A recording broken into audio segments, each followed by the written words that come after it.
Welcome to the third tutorial video of the MERASALON business app. In this video, we will learn how to create a salon staff. To do this, first of all, click on the My Staff section.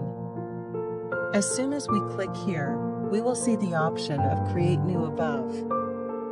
By clicking there, we will select the name, address, and category of our staff, like manager, makeup artist, beautician.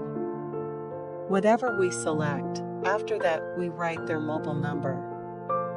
After that, we will see three more options, which is birthday, anniversary, and email address. These three are optional. You can add it if you want, or you can skip it. It is for our information. After that, we will add the salary of our staff.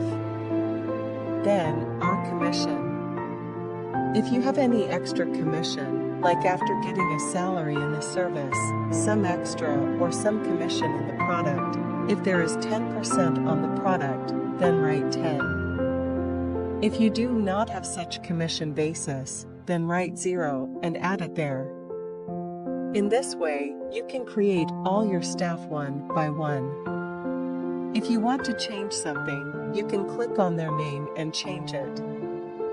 In the next video, we will learn how to do billing. Thanks for staying connected with us.